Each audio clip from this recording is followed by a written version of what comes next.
Capage TV. Capage TV. On a eu l'occasion à terre pour ça là. Bah vie ne ba jeune sous ba ça là en tout cas c'était pas mon cas. Nayaki maboko pamawa nazongi maboko kamama ye kumama yawe kumama yawe kumama nayaki motema ba blessure esengo etondi na motema oyo kumama yawe kumama yawe kumama moto basekaki akomi pe koseka lelo makambo ebaluki Mama yawe, kumama yawe, kumama. Gouadou Mezalaki, au travers oncle Langa, il s'appelle Théo, il est présentement à l'Angola. Il voulait beaucoup plus que Mabanze Mawenge.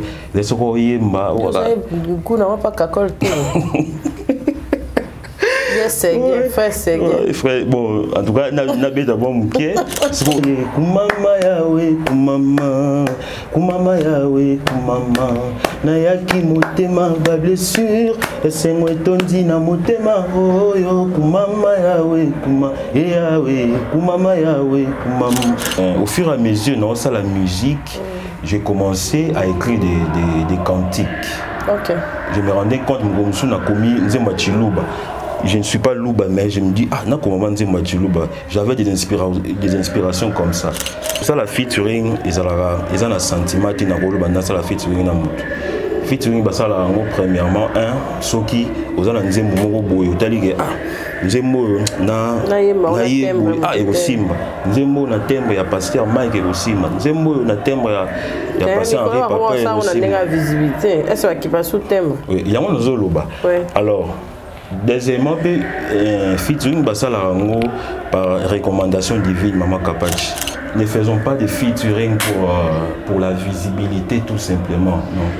Tout ça la featuring par la recommandation divine. Voilà, Nzamba Gozala derrière. Si vous salez le Gampo Batouba Mon, en tout cas, je suis désolé.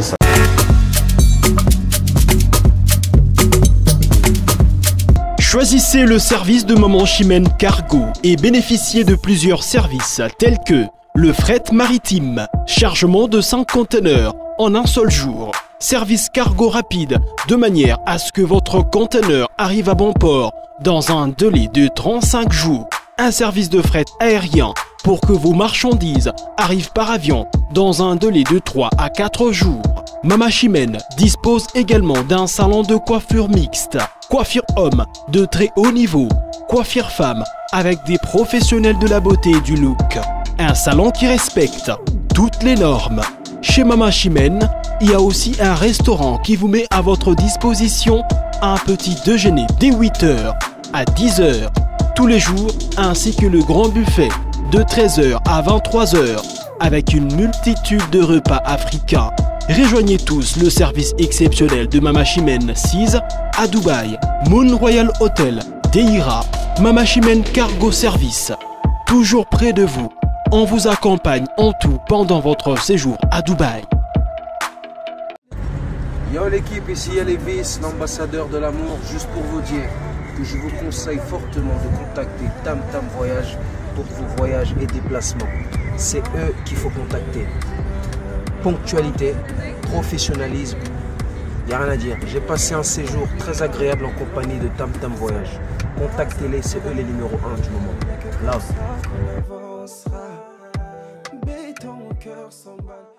Vous rêvez d'un teint uniforme et éclatant?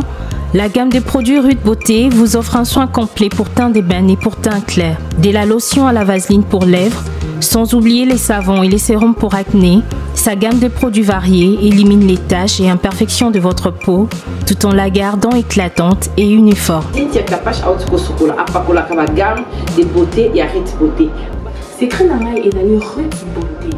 Bato nyonso balingi te na bango ezala kaka lokola mwindu ya ngoro yango gamme oyo ata bébé ya pakola oyo ezali mpona te métissé neti ngai nasalela yango mafuta na biso mpe kitoko baoyo balingaka monoko na bango koma lokola mwa rose bokomi kosisa te biso mpona kobebisa monoko te rete ya beauté ayebi biso oyo toye ala mama na likambo bino otala bakento mutu akosote ba biso otapembe avant batalo na lelobano ta biso na misala donc zéro kento oyo omonaki batashe moko esali ngai ya mwindu reta tindeli ngai mai oyo ezali vraiment naturel ekobebisa yo te ekosala allergie te donc nyonso eza naturel omoni sa ritboti aosala mpenza baproduit ya kitoko oyo basalango na kati ya mafuta soso pakola mafuta oyo ozwi serum nango otie na kati eza na inconvénience moko te oyo ata bebe aopakola ngo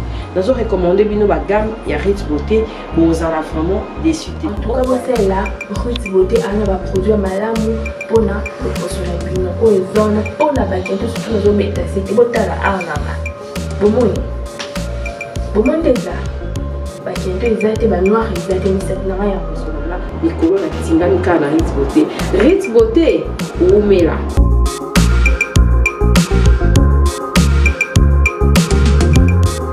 Utilisez-les dans vos soins quotidiens pour un résultat sans précédent.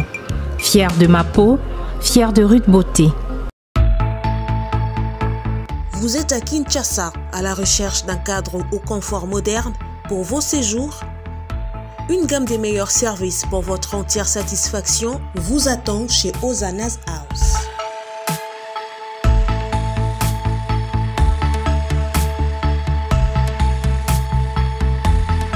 Son salon VIP vous offre un espace de travail, de détente et de restauration relaxant, climatisé.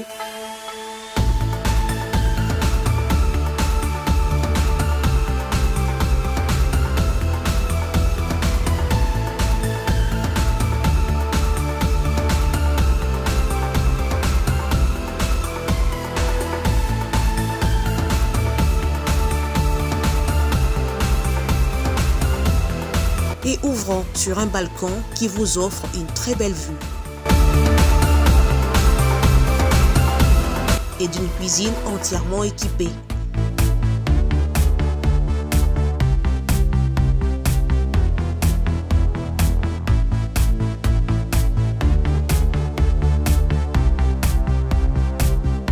Sublimez votre séjour chez Hosanna's House. Avec nos chambres confortables, lumineuses, élégantes, donnant accès à une salle de bain bien équipée, contactez-nous au +243 99 24 46 090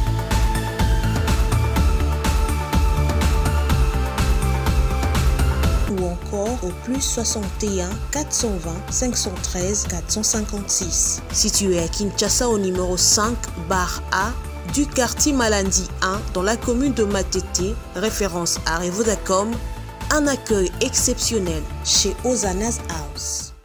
Bienvenue dans Capache Télévision et merci de nous recevoir vraiment. En tout cas, abonnez-vous massivement sur notre page Facebook Capache Télévision. On aura pour invité spécial le frère Presley Saloum. Il va nous parler de son EP qui est déjà sur le marché. Et merci de vous abonner massivement sur mon Instagram Capache Télévision, TikTok Capache TV. On va parler avec notre invité. Beaucoup excusez ce bozoka.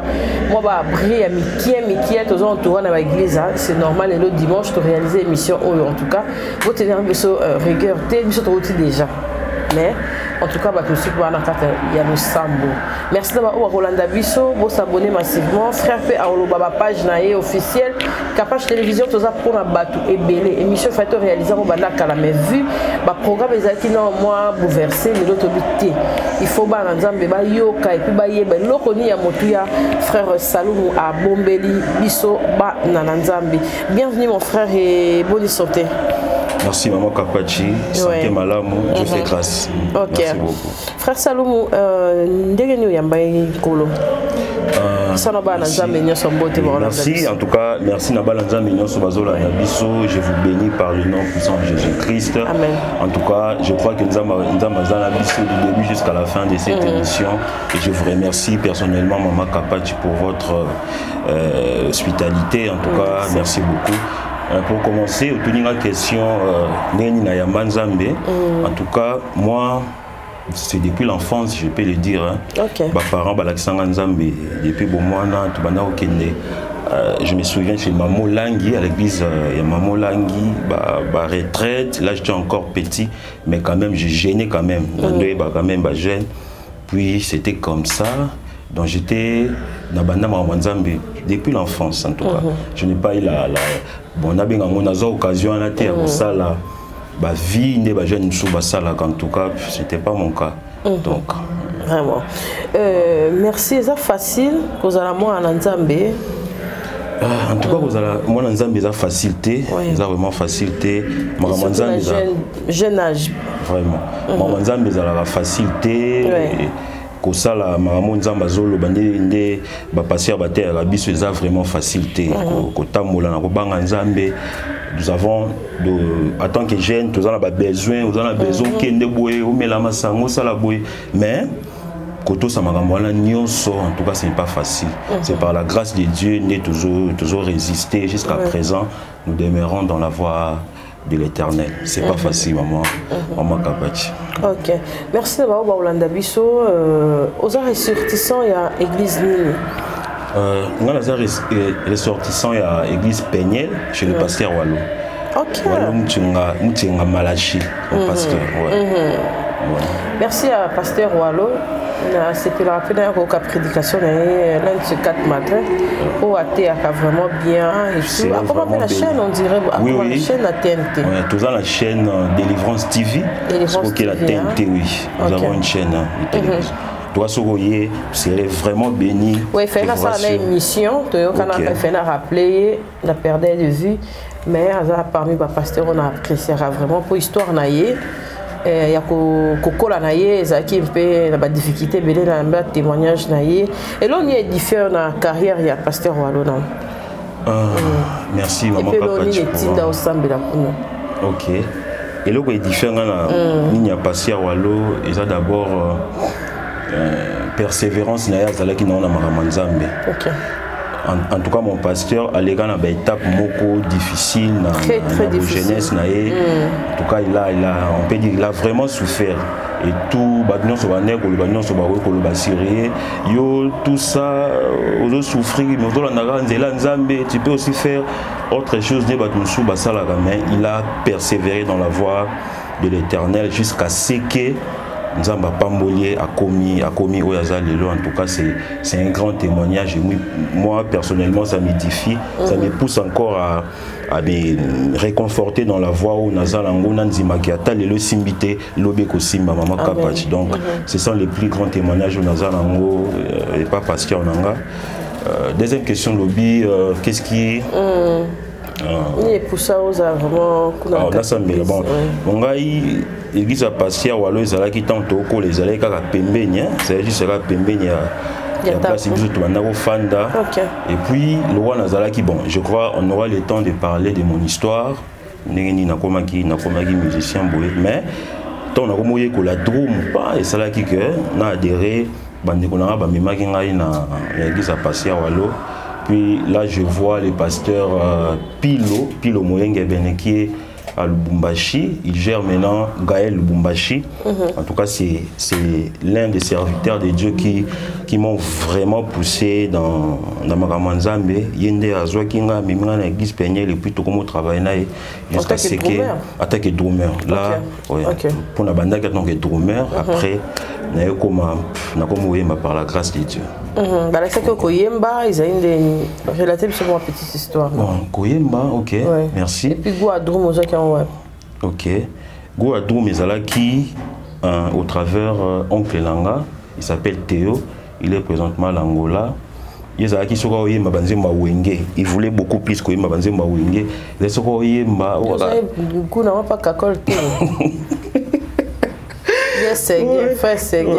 bon, en tout cas, Nabé d'abord Mouké, c'est que tant que Yemba, ils allaient ah, Presley, il y a qu'à Obetelanga dans le monde, on a piqué à moi, c'était pas papa. À comment on met la répétition à Wenge, au fur et à mesure, on a remis qu'on soit élan en musique.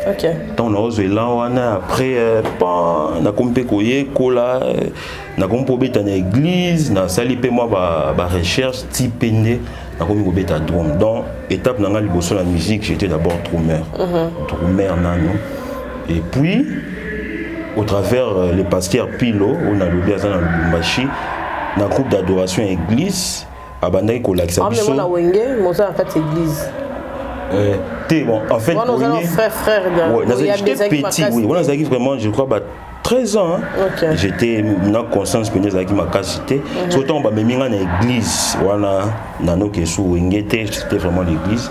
Alors, pasteur Pilo, abandonné qu'on l'a dit à tout moment qu'autant la musique. Okay. Voilà, c'était à tous un drummer, à tous un guitariste. Il fallait qu'il y ait tout prix où il y a do, ré, mi, fa, sol, tout ça. On le faisait quand même petit à petit dans le mais bon, ils avaient qu'à drum. Je jouais toujours la batterie. Conscience à Oyemba Benezalagité.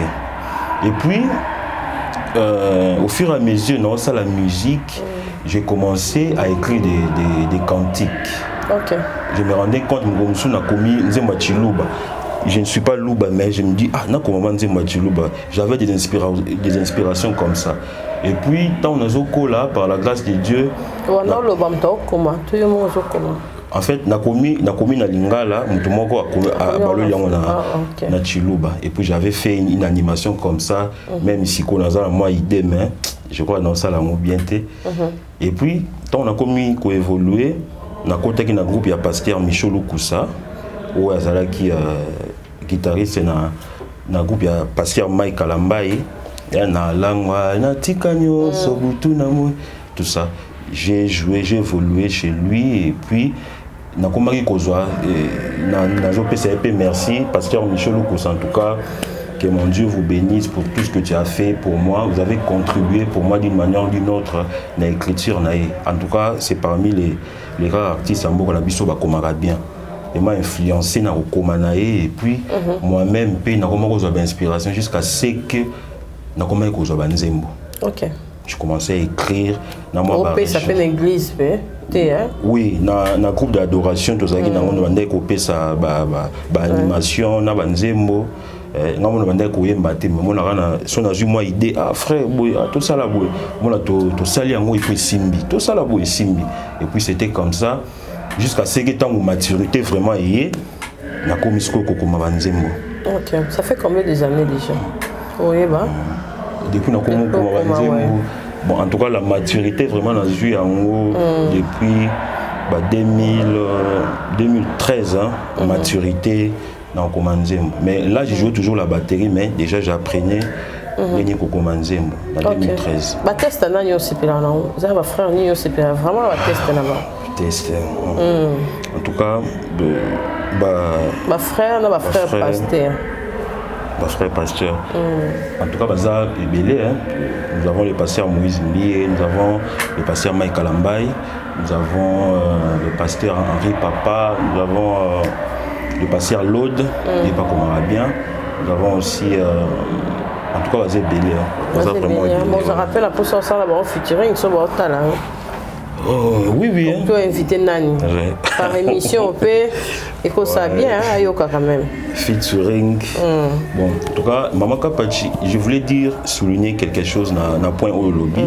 Comme ça, la featuring, ils ont un sentiment, ils ont la featuring dans le featuring basala ngo premièrement soki ozana nzembo moko boye otali nzembo na ekosimba nzembo na tembo ya pasteur Mike ekosimba nzembo na tembo ya pasteur Henri Papa ekosimba visibilité est-ce qui passe sous tembo yango nozoloba alors deuxièmement featuring basala ngo par recommandation divine Maman Kapachi musalo to sala eza musala nzambe.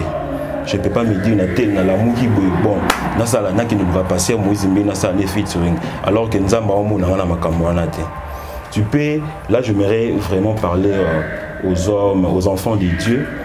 Ne faisons pas de featuring pour la visibilité tout simplement. Non. Tout ça la featuring par la recommandation divine. Voilà, nous avons derrière. Si vous allez en tout cas, je suis désolé, peut-être ça peut aboutir quelque part. Mais ce que ça dit ok, comment la mission pour ça featuring parce que Dieu t'a recommandé. En tout cas, là, Dieu, je pense que Dieu va vous soutenir. Donc moi, je vois les choses comme ça. Ce qui nous a recommandé, on a ça la featuring pasteur Mike Kalambai, pasteur Moïse Emi, en tout cas, je ne vais pas hésiter, je veux le faire. Et puis, na rêva quand même en gros. Donc, ça serait une belle chose qui peut m'arriver dans cette carrière musicale. Il s'appelle le frère Presley. Vraiment, on est ensemble avec vous, frère, mon frère. Aux évangélistes, c'était Yozano Kana. Non, non, chantre. Bon, Droum, on a bête à la vraiment été parce que comment yemba? Bon, moi, kilo, c'est beaucoup plus la voix. On va négliger un faible commencement, on négliger Droum. On peut essayer accès à Mongongo. Tu n'as négligé, na bête à la mais maintenant là. Nous avons beaucoup plus na Oyemba. Tant qu'on écoute un peu un pasteur, on se soit il faut te consacrer tout le monde vraiment faire ça il faut vraiment aussi ma Bible ça de la Nzambe en tant que pasteur au sein des bon ceux qui ont volonté Nzambe en tout cas. Transition est comment hawana. Bon maman kapej na domaine wana soki Nzambe benga yote. Ils ont vraiment pas, mais ceux qui ont bien malgré les difficultés, mais ils ont reçu mais ceux qui ont volonté, ils ont comme pasteur. Ils ont bon les stages. Au conseil, la musique à Capella. À Capella. Et puis, 3 titres. Oui, 3 titres. Clip on les a clippés. Koumama, on a clippé Koumama par la grâce de Dieu. Nayaki maboko pamawa, nazongi maboko kamama ye Koumama yawe Koumama, Koumama yawe Koumama. Nayaki motema ba blessure, esengo etondi na motema oyo Koumama yawe Koumama, yawe Koumama yawe Koumama. Moto basekaki akomi pe koseka, lelo makambo Luki Koumama yawe yawe Koumama yawe Koumama ibanga babaka ki ekomi ya mutuya lelo bakoma pe kolukanga ye Koumama yawe Koumama yawe Koumama yawe Koumama. Merci maman Kapech. Vraiment. C'est ça, nous on est au clipé en haut. Donc nous avons fait 3 titres. Nous avons Lola. Azali Nabo Moye, les intitulés même du Maxi Singer, et puis nous avons Koumama au clipper déjà. Donc ceux qui ont la plateforme il y a téléchargement, ils vont le trouver. Dans Facebook, la page les réseaux sociaux comment dans Facebook nous avons Presley Saloum officiel. OK. Dans YouTube nous avons Presley Saloum officiel. Dans Instagram Presley Saloum. En tout cas, TikTok Presley Saloum P. Donc so qui na Spotify, qui na iTunes, na Boomplay, en tout cas plateforme nyonso, je suis banzembo nyonso eza kuna na kati par la grâce de Dieu. Merci. Même si on n'a pas de producteur donc mais je pense que Dieu va pasteur va produire un binote va pasteur. Je vais passer tout le pasteur, même notre pasteur Yemoro. Pasteur Oualo a coproduit Yopé. Nous avons sorti ça église pasteur Moïse, bon pasteur Moïse a minute au tepo. C'est que là frère pardon azana na moi Nicolo vraiment to biso to tenir rien pour vraiment papa bata simbana ba mwinda Nicolo pena na ndimité là les surtout ça l'appelle papa na biso mutombo. Ah ouais, na limité, il pas coproduire yo, papa Sonic a foutu à coproduire yo. Amen. C'est leur bon, on peut pas quoi producteur. Oui. Toms, papa Toms, Nader je pas coproduire yo, Majab ou peut coproduire yo, c'est belé, Mike Alambai consort. Pas coproduire yo, mais c'est quoi déception comment ramouké parce que tant au monde a au commune pour mataba, allez ba producteur musu au bazala qui était là ba yo kosa yo. Que kunate ba so peso caché boye en tout cas le ça faut se ressentir. Ah zo sengela.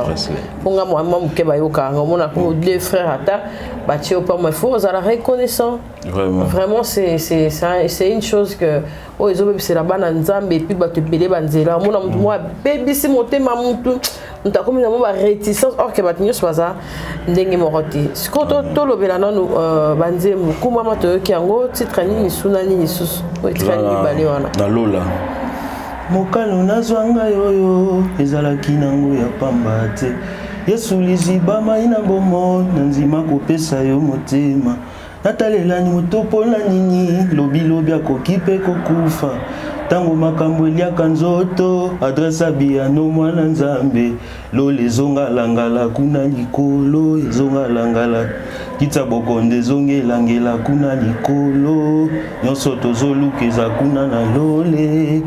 En fait, dans cette chanson, Nazoi Sabala Nzambe, nyonso tokoluka utaka na lola. J'ai dit mokano nazwa ngayo ezalaki nango ya pamba te Yesu liziba ya maya bomo inanzima kopesa ye motema. En tout cas, Mama Kapachi ezana eloko moko te oyo tokosenga Nzambe azanga kopesa biso. Vous mes sœurs, mes frères bozola nangai, soko zoluka libala koluka ona kisite. Koluka ona ndako nganga te. Dieu donne le mariage. Soko zoluka musala Nzamba posa rango. À combien plus forte raison la mugi na tongo boye ozopema, tu te rends compte qu'ozopema c'est la plus grande chose que tu as dans la vie, des souffles et des vies. C'est qu'au mariage, Nzamba ozango pesa. C'est ce que je dis dans cette chanson, Nyon sotozo lukeza kuna na lolo. Alors en fait, c'est ça le message de ces chansons. Ok. Nzambo est commis na moi ba critique belé lelo composition ba texte monsieur Moro ba so bazula monsieur frère Nzembo ya frère tel ba pesa ngona monsieur frère Fali romona keza onka ba même composition ana frère Presley lokusa et là on ni o yo mo pe o salaka comme remarque na kati ba texte ya lelo na ba texte ozaki na ngolobi po on dirait ba musique o ezo sala malelo ezo limwa facilement que ba musique o to kaka lobi on appelle boya to sambela Nzambe ba musique o biti ba musique wana ba papa ba Charles Mumbaya et tout et ça dû à ni. Bon, en fait répondre à ça en tant que moto zalon ni banda ya makambo. Je vois. Mama Kapachi, je m'aimerais souligner une chose. D'abord, pour écrire une chanson, vous devez être inspiré. Inspiration et utaka na makambo tozomona et utaka na tant que biso bana Nzambe utaka na Bible otangi Bible ozo inspiration ola pe na ndoto Nzambe inspiré o Nzembo. Alors Nzembo et uti pa Nzambe o pe Nzambe inspiré Mama Kapachi, il y a toujours de l'impact na ba vie à battre. Il impact à la vie à battre. C'est-à-dire si on a des témoignages. En tout cas, j'ai senti la présence de Dieu. Troublé, mais il y a toujours des témoignages pareils. Alors, ceux qui ont forcé, inspiration, ils ont forcé, c'est-à-dire, ils ont à tout prix pour impressionner les gens. Vous voyez, pour impressionner, texte la plus grande chose, on dit quand Nzambe zate texte non.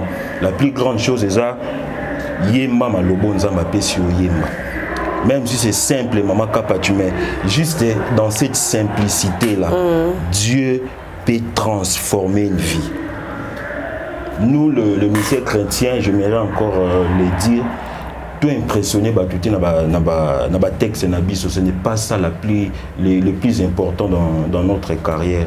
Le plus important, c'est comment Nzambo tona languya oza elonga. Dans cette simplicité, ce qui Nzamba zana kati, ça va influencer des vies, des familles, et puis nous aurons des témoignages. C'est ça le plus important dans cette musique, Mama Kapachi. On a trop de bavures ces derniers temps, la Mambotali, l'église, et diminuer Koutou. Et là, on est au Kokoro Balabala Nzambe, on est affecté pas facilement dans le scandale, où il y a entre Bassaï Nzambe Songolo Pakala, et puis on a créé autant au Salama Exhortation, dans la sur Orlando Bisso, sorti à Épée Kobimakan, et puis là, on est Oyo. Aux dans l'église et les chrétiens dans des présentations, des présentations, album, voilà. Bon, en tout cas, merci Mama Kapachi. Concernant mon maxi signal, et Penangai, Auto Pesango, par la grâce de Dieu, nous avons titré ça Azali Nabomoe. Et puis, ils ont une plateforme Nyonso. Sur OK, Obeti, Presley, Saloumou, vous allez retrouver, à tous en TikTok, na Nini, Obeti Komolanga, vous allez retrouver toutes mes chansons. Et je vous recommande d'écouter ces merveilleux cantiques. C'est Dieu là qui m'a inspiré. Je crois qu'il a quelque chose à faire dans vos vies. Je crois que Dieu va impacter les vies, Dieu va influencer des familles au travers de ces maxi singles. Donc, suivez-nous, on a ma page Nabiso officielle, tout ça. Et puis, je m'aimerais,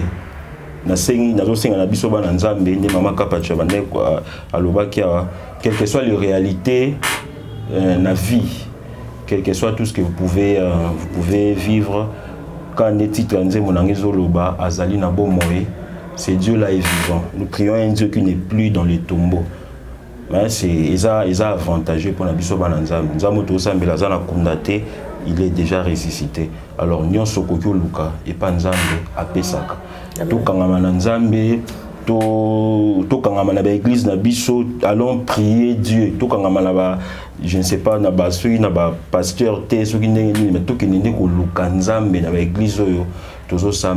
Si réellement nous cherchons Dieu, c'est Dieu là va toujours nous répondre à la question et puis nous allons impacter notre génération. Amen.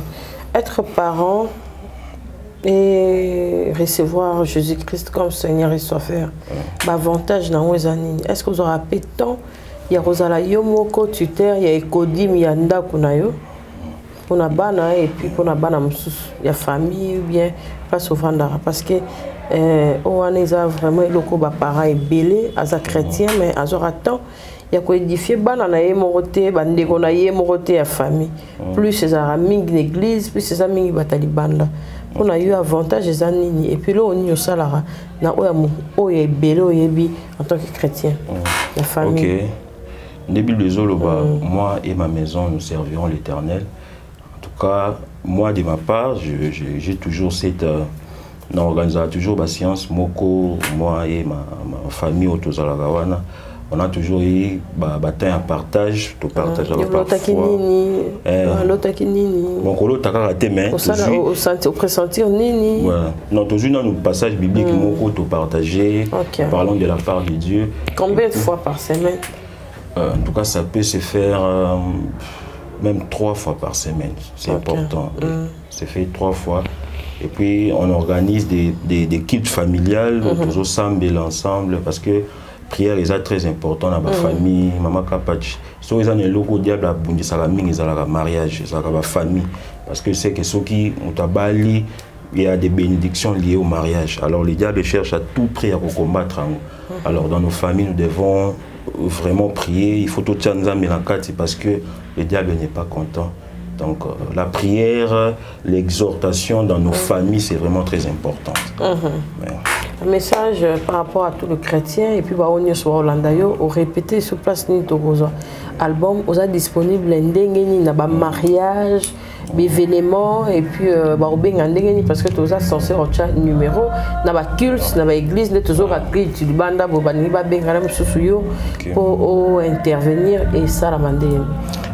Pour nous contacter, nous avons na WhatsApp, surtout vous pouvez m'écrire 085 131 68 59 085 131 68 59. Vous pouvez aussi contacter DL Communication, Monsieur David Lebo, il peut aussi vous nous taper contact soit à partir de yo maman Kapach loi to l'équipe émission par contacter n'est pas nayo. À part nous avons aussi ni Nabiso Presley Saloumou gmail@gmail.com. Na ba page Nabiso ni na ba qui Presley Saloumou officiel Instagram tout ça. Vous pouvez aussi nous écrire, nous sommes toujours disponibles. On va continuer avec la prière, pardon, pour les gens qui sont en train de qui sont malades dans les lits des hôpitaux, basé belé, bazo lukaelungi nzambe, bazo bela, bazo na ba problème. Frère Saloumou, on sera la prière et à vous pousser pour te clôturer. Merci. Prions.